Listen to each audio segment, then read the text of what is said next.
ಬದುಕು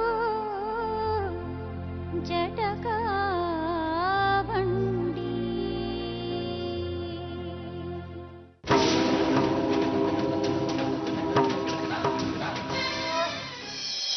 ಚಿಕ್ಕಮ್ಮ ಅಂದ್ರೆ ಹೇಗೆ?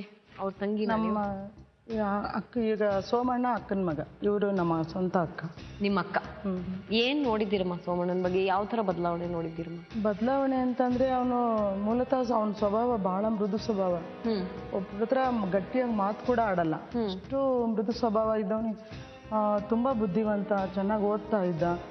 MSc ಜಿಯೋಗ್ರಫಿ ಮುಗಿಸಿ, ಜಿಯೋಗ್ರಫಿ ಎಲ್ಲಿ? ಬೆಂಗಳೂರು ಯೂನಿವರ್ಸಿಟಿನಲ್ಲಿ ಮುಗಿಸಿದ್ದು.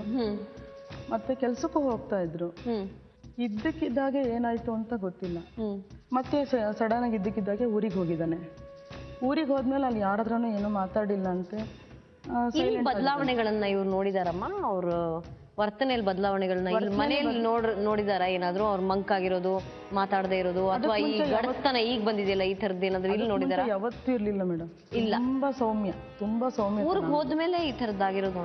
ಊರಿಗೆ ಹೋದ್ಮೇಲೆನೆ ಆ ತರ ಆಗಿರೋದು. ಬಟ್ ಊರಿಗೆ ಹೋದ್ಮೇಲೆ ಅಂದ್ರೆ ಇಲ್ಲಿನೇ ಯಾವ ತರ ಬದಲಾವಣೆ ಆಯ್ತು, ಅವ್ನು ಮಾನಸಿಕವಾಗಿ ಅವ್ನಿಗೆ ಯಾವ ತರ ಬದಲಾವಣೆ ಆಯ್ತು ಅಂತ ನಮಗೆ ಗೊತ್ತಿಲ್ಲ. ನಡೆದಿರ್ಬೇಕಲ್ವಾ? ಬಟ್ ಕೆಲವೊಮ್ಮೆ ಅವ್ನಿಗೆ ಏನೋ ಒಂದು ರೀತಿನಲ್ಲಿ ಮಾನಸಿಕವಾಗಿ ಅವನಿಗೆ ಏನೋ ಬದಲಾವಣೆ ಆಗಿದೆ ಅಂತ, ಅವನು ಬಿಹೇವಿಯರಲ್ ಬದಲಾವಣೆ ಆಗಿದೆ ಅಂತ ನಡ್ಕೊಳ್ಳುವಾಗ ಅವ್ನು ಹೇಳಿದ್ನಂತೆ ಒಂದ್ಸರಿ ಇದ್ದಕ್ಕಿದ್ದ ಹಾಗೆ, ಇದಕ್ಕೆ ಮೊದಲು ಏನೋ ಪ್ರೈವೇಟ್ ಕಂಪನಿ ಒಂದರಲ್ಲಿ ಕೆಲಸ ಮಾಡ್ತಾ ಇದ್ನಂತೆ. ಅಲ್ಲಿ ಅವರು ಗೆಳೆಯರಿದ್ರು, ಫ್ರೆಂಡ್ ಇದ್ರಂತೆ ಆಫೀಸ್ನಲ್ಲಿ. ಅವ್ರು ಮಾತಾಡೋ ರೀತಿ, ಮನೆಯಲ್ಲಿ ಆಫೀಸ್ ಇತ್ತಂತೆ. ಸೊ ಮಾತಾಡೋ ಟೈಮಲ್ಲಿ ಅವನಿಗೆ ಗೊತ್ತಿಲ್ಲ ಅವ್ನು ಹೇಳ್ಕೊಂಡಿರೋದು. ಕೇಳಿದಾಗ ಮತ್ತೆ ಅಯ್ಯೋ ನಾನು ಯಾವಾಗ ಹೇಳ್ಕೊಂಡೆ ನನಗೆ ಗೊತ್ತಿಲ್ಲ ಅಂತ ಆ ಥರ ಹೇಳಿದ್ದಾನೆ. ಏನಂತ ಹೇಳಿದ್ರಂತೆ? ಅಂದರೆ ತಂಗಿನ ಇವರಿಗೆ ಮದುವೆ ಮಾಡಿಸ್ಬೇಕು ಅನ್ನೋ ರೀತಿನಲ್ಲಿ ಅವರ ಮಾತಿನ ರೀತಿ ಎಲ್ಲ ಇರ್ತಾ ಇತ್ತಂತೆ. ಸರಿ. ಬಟ್ ಆ ಕಡೆ ಅಷ್ಟು ಗಮನ ಕೊಡೋಕೆ ಹೋಗಿಲ್ಲ. ಓಕೆ. ಆಮೇಲೆ ಒಂದ್ಸರಿ ಇದ್ದಕ್ಕಿದ್ದಾಗೆ ಅವರು ಒಂದು ಲೋಟ ಹಾಲು ಕೊಟ್ರಂತೆ ಮನೆಯಲ್ಲಿ. ಬಟ್ ಅದು ಕುಡ್ದಾಗ್ಲೂ ಏನೂ ಅನಿಸಿಲ್ಲ ಅಂತೆ. ಸುಮಾರು 1 ತಿಂಗಳು ಆದ್ಮೇಲೆ ಈ ಮಾನಸಿಕವಾಗಿ ಬದಲಾವಣೆ ಆಗಿದೆ.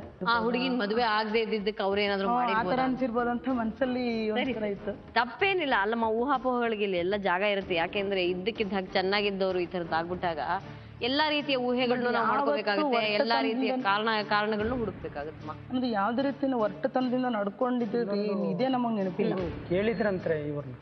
ಏನಂತ? ಆ ಹುಡುಗಿನ ಮದುವೆ ಆಗಿಲ್ಲ, ನಮ್ಮ ತಂಗಿನ ನಿಮ್ಗೆ, ನೀವು ನಿಮ್ಮ ನಡತೆ ಗುಣ ಎಲ್ಲ ನಮ್ಗೆ ಇಷ್ಟ ಆಗಿದೆ, ನಾವು ನಮ್ಮ ತಂಗಿನ ನಿಮ್ಗೆ ಮದುವೆ ಮಾಡ್ಕೊಡ್ತೀವಿ. ಇವ್ರು ಹೇಳ್ದಾರಂತೆ, ಇಲ್ಲ ಸರ್ ನಮ್ಗೆ ಅಣ್ಣೀರಿದ್ದಾರೆ, ನನಗೆ ಇನ್ನೂ 3 ಜನ ತಂಗಿಯರು ಎಲ್ಲ ಇದ್ದಾರೆ, ಅವ್ರು ಮದುವೆ ಮಾಡೋ ಗಂಟ ನಾನು ಯಾವುದೋ ಈಗ ಯೋಚನೆ ಮಾಡಿಲ್ಲ ಸರ್. ಆ ಟೈಮಲ್ಲೇನೋ ಅವರೇನೋ ಬಂದು ಒಂದು ಲೋಟ ಕುಡಿಯೋಕ್ಕೆ ಹಾಲು ತಂದು ಕೊಟ್ಟರು ಅಂತ ಹೇಳಿದ್ರು ಅಷ್ಟೇ.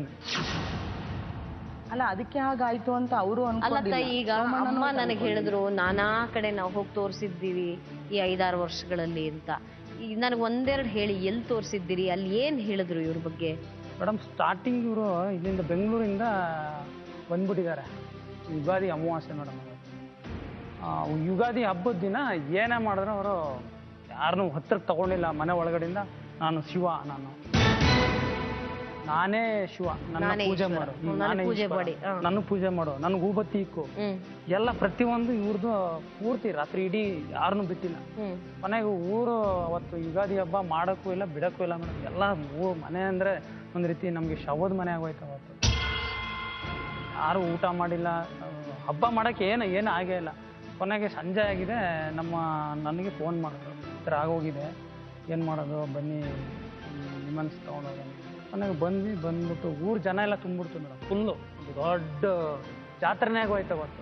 ಎಲ್ಲ ಅಂದರು, ಊರೇ ಒಂದ್ಮೇಲೆ ನಮ್ಮಲ್ಲಿ ಹಳ್ಳಿ ಕಡೆ ಇದೆ ಮೇಡಮ್, ದೇವಸ್ಥಾನ ಅದು ಇದೆ, ದೇವ್ರ ಕಟ್ಟೋದೆಲ್ಲ ಇತ್ತು. ಆಮೇಲೆ ನಮ್ಮಲ್ಲೇ ಒಬ್ಬರು ಏನಂದ್ರು, ಇಲ್ಲೊಬ್ರಿಗೆ ದೇವ್ರು ಬರುತ್ತೆ ಮಾಡಿಸಿ.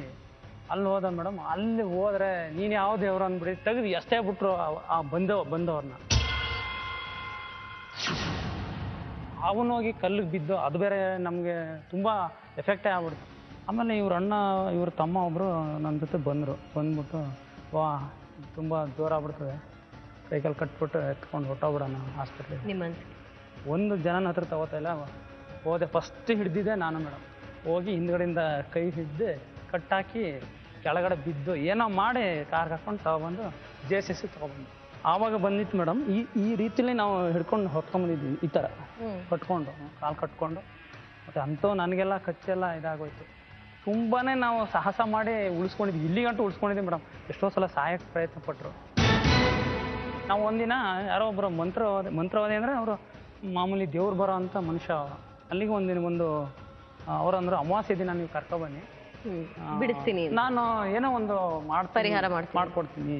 ಹೋದ್ವಿ ಮೇಡಮ್. ಅಲ್ಲಿ ಹೋಗ್ಬಿಟ್ಟು ಕರೆಕ್ಟ್ ನೈಟ್ 1 ಗಂಟೆ ರಾತ್ರಿ ಒಂದು ದೊಡ್ಡದೊಂದು ಕೆರೆ, ಆ ಕೆರೆ ಒಳಗಡೆ ಕೂರ್ಸ್ಕೊಂಡ್ಬಿಟ್ಟು ಒಂದು ಕೋಳಿನ ಫುಲ್ ಹಂಗೆ ಬಗ್ದ್ಬಿಟ್ಟು ಅವ್ರಿಗೆ ರುಂಡಮಾಲೆ ಹಾಕಿ ಅವರೆಷ್ಟಕ್ಕೆ ಒಂದು ಗೊಂಬೆ ಮಾಡಿದ್ರು ಅವರು. ಅದಕ್ಕೆ ಸೀರೆ ಉಡಿಸಿ ಸುಮಾರು ದುಡ್ಡು ಕಳ್ಕೊಂಡಿದ್ದೀವಿ ಮೇಡಮ್ ನಾವು. ಯಾಕೆಂದರೆ ಅವ್ರನ್ನ ಉಳಿಸ್ಕೋಬೇಕಂತ ತುಂಬ ಪ್ರಯತ್ನ ಪಡ್ತಾ ಇದ್ದೀವಿ ನಾವು. ನಮ್ಗಾಗಿಲ್ಲ. ನಮಗೆ ನಾವು ಎಷ್ಟು ಪ್ರಯತ್ನ ಪಟ್ಟು ನಿಮ್ಮ ಹತ್ರ ಬಂದ್ಬಿಟ್ಟಿದ್ದೀವಿ ಮೇಡಮ್. ಈಗ ನಮಗೆಲ್ಲ ಏನು ಮಂತ್ರವಾದಿಗಳು ಏನು ಅವರು ಅವಾಗ ಏನೂ ಇಲ್ಲ ಮೇಡಮ್. ಅಂತೂ ಕೇಳುವೆ ನಾವು, ನಿಮ್ಗೆ ಏನಾಗುತ್ತೆ ಮನೇಲಿ ಈ ಥರ ಮಾಡಿದಾಗ ನೀವು ಈ ಥರ ನಮಗೆ ನನಗೆ ಮಾಂಸ ಆಗಲ್ಲ, ಮೀನಾಗಲ್ಲ, ನೀವು ಈ ಥರ ಮಾಡಬೇಡಿ ಅಂತಂದು ಹೇಳ್ತಿರಲ್ಲ. ಇವಾಗ ಏನಾಗುತ್ತೆ ನನಗೇನು ಅನ್ಸೋದಿಲ್ಲ ಅಂತ ಹೊರಗಡೆ ಮಾತ್ರ ಹೇಳ್ತಾರೆ, ಒಳಗೆ ಮನೇಲಿ ಮಾತ್ರ ಏನೇ ಮಾಡಿದ್ರೂ ಆಗಲ್ಲ. ಇದಕ್ಕೆ ಪರಿಹಾರ ಅನ್ನೋದೇ ನಮಗೆ ಇಲ್ವಾ ಅನ್ನಂಗೆ ಆಗ್ಬಿಟ್ಟಿದೆ.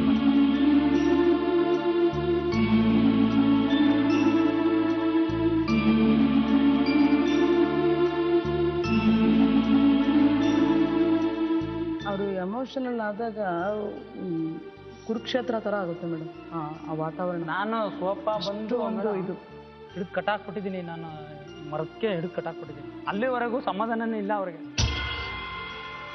ಏನಂತಾರೆ ರಘುನಾಥ್ ಗುಪ್ತಾ ಅಂದ್ಬಿಟ್ಟಿದೆ ಅವರು, ಅದೇ ಮಾನಸಿಕ ತಜ್ಞರು. ಅವರು ಟ್ರೀಟ್ಮೆಂಟ್ ಅಂದರೆ ಮೇಡಮ್ ಭಾಳ ಚೆನ್ನಾಗೆ ಇದು ಮಾಡೋದು. ನಾನು ಸುಮಾರು ಇದೇ ಥರ ಆಡ್ದವ್ರನ್ನ ನಾನೆಲ್ಲ ಕೇಸ್ಗಳು ನಾನು ತೊಗೊಂಡೋಗಿ ಅಲ್ಲೇ ಸೇರಿಸಿ ನಾನು ಹುಷಾರಾಗಿದ್ದಾರೆ. ಟ್ಯಾಬ್ಲೆಟ್ ತಗೊಂಡು ಕ್ರಮೇಣ ಏನೂ ಆಗಲ್ಲ. ಇದೊಂದು ಮಾತ್ರ ಆಗ್ತಾ ಇಲ್ಲ ಮೇಡಮ್. ಇದು ನಮ್ಗೆ ಏನಂತ. ಎಲ್ಲಿರ್ತಾರೆ ಈ ಡಾಕ್ಟರ್? ರಘುನಾಥ್ ಗುಪ್ತಾ ಅವರು ಮೈಸೂರಲ್ಲಿ. ಇಲ್ಲಿ ನಿಮ್ಯಾನ್ಸ್ ಎಲ್ಲ ಕೂಡ ತೋರಿಸಿ ಡಾಕ್ಟರ್ ಚಂದ್ರಶೇಖರ. ಇಲ್ಲಿ ಚಂದ್ರಶೇಖರ್ ಅಲ್ಲೇನಾಯ್ತು? ಅಲ್ಲಿ ಇದು ಹಾಸ್ಪಿಟ್ಲಿದ್ದು ಏನೋ ಸಂಬಂಧದ ಇದೆಯಲ್ಲ ಇದು. ಅವರು ಏನೋ ಮನಸ್ಸಲ್ಲಿ ಆ ರೀತಿ ಮಾಡಿಕೊಂಡು ನಾನು ದೇವ್ರ ಆಗಬೇಕು ಅನ್ನೋ ಥರ ಇದು ಮಾಡಿಕೊಂಡು ಅದರ ಹಿಂಗೆ ಆಗ್ತಾಯಿದೆ ಅಷ್ಟೇ. ಹಾಗೆ ಅದನ್ನು ಕೌನ್ಸಿಲಿಂಗಲ್ಲೇ ಮಾಡ್ಬೋದು, ಕೌನ್ಸಿಲಿಂಗ್ ಬರ್ತಾಯಿರಿ ಅಂತ ಹೇಳಿದ್ರು. ಇನ್ನೊಂದು ಹೇಳ್ತಾರೆ ಮೇಡಮ್, ಅವರು ಹೇಳೋ ಟೈಮಲ್ಲಿ ಒಂದು ಬಾಲ್ನ ಈ ಥರ ಹಿಡ್ಕೊಂಬಿಡ್ತಾರೆ. ಅವ್ರಿಗೆ ಆ ಮನಸ್ಸು ಸರಿ ಇಲ್ಲದೇ ಇರೋದು. ನೋಡಿ ಇಲ್ಲಿ ನಾನು ಈ ಭೂಮಂಡಲನೇ ನನ್ನ ಕೈಲಿದೆ, ಒಂದು ಬಾಲ್ ಹಿಡ್ಕೊಂಡು ನನ್ನ ಮುಕ್ಕಣ್ಣ ಅಂತಾನೆ, ನನ್ನ ಸ್ವಾಮಣ್ಣ ಅಂದಡಿ, ನನ್ನ ಮುಕ್ಕಣ್ಣ ಅನ್ನಿ. ಈ ಥರ ಎಲ್ಲ ವಿಚಿತ್ರವಾಗಿ ಮನೆ ತಪ್ಪಲೆ ಅಂಗಡಿ ಏನು ಬಾಕಿ ಎಲ್ಲ ಹೊಡೆದೋಯ್ತು. ಫೋಟೋ ಏನು ಅಂತ ಅರ್ಥ ಮಾಡ್ಕೊಳ್ಳೋಕ್ಕೆ ಆಗ್ತಾ ಇಲ್ಲ ಮೇಡಮ್. ಒಂದೊಂದು ಸಾರಿ ಒಂದೊಂದು ರೀತಿನಲ್ಲಿ. ಈಗ ನಾನು ದೇವರು ನನಗೆ ಗುಡಿ ಕಟ್ಟಿಸ್ಕೊಡಿ, ನನ್ನನ್ನು ಪೂಜೆ ಮಾಡಿ, ನೀವೆಲ್ಲೋ ಯಾಕೆ ದೇವಸ್ಥಾನಕ್ಕೆ ಹೋಗ್ತೀರಾ, ನಾನೇ ಇದ್ದೀನಲ್ಲ ದೇವರು, ನನಗೆ ಪೂಜೆ ಮಾಡಿ ಬನ್ನಿ, ನನಗೆ ಹೂವು ಇಡಿ, ನನಗೆ ಕುಂಕುಮ ಇಡಿ, ಈ ವಿಭೂತಿ ಇಡಿ, ಆ ಥರ ಎಲ್ಲ ಊದ್ಗಡ್ಡೆ ಹಿಡಿದು ಬೆಳಗಂಗೆ ಇಲ್ಲ ನಾವು. ಕೆಲವೊಮ್ಮೆ ನನ್ನ ಆಟ ಎಲ್ಲ ಮುಗೀತು, ನಾನು ಹೊರಟೋಗ್ತೀನಿ ಅಂತ ಹೇಳೋದು. ಅಥವಾ ಒಂದೊಂದ್ಸರಿ ನಾನು ತೊಗೊಂಡು ಹೊರಟೋಗ್ತೀನಿ, ನಾನು ಬಿಡಲ್ಲ ಇವನನ್ನು, ನಿಮ್ಮನ್ನೆಲ್ಲ ನಾಶ ಮಾಡಿ ಹೋಗ್ತೀನಿ ಅಂತ ಹೇಳೋದು. ಒಂದೊಂದು ಸರಿ ಒಂದೊಂದು ಥರ ವಿಚಿತ್ರವಾಗಿ ಅವ್ನು ತಗೊಂಡೋಗ್ತೀನಿ ಆ ಮನಸ್ಸು ಆ ಥರ ಬಂದಾಗ ಅವ್ರಿಗೆ ಕಾಲ್ಗೆ ವಿಭೂತಿ ಪೂಜೆ ಮಾಡಿ ಗಂಧದ ಕಡ್ಡಿ ಹಚ್ಚೋವರೆಗೂ ಸಮಾಧಾನ ಆಗಲ್ಲ. ಆ ಮಟ್ಟಕ್ಕೆ ಹೋಗಿರೋ ತಾಯಿ ತಂದೆನೇ ಪೂಜೆ ಮಾಡಿದ್ದಾರೆ, ಅಲ್ಲಿ ಗಂಟು ಬಾ ಮಾಡು ಅಂತ ಬಿಡೋದಿಲ್ಲ ಅವರು. ಅಣ್ಣನಿಗೆ ಏನು ಮಾಡಿದ್ದಾನೆ ಅಂದರೆ, ನನ್ನ ಕಾಲು ಮುಗಿ ಅಂತ ಹೇಳಿದ್ದಾನೆ.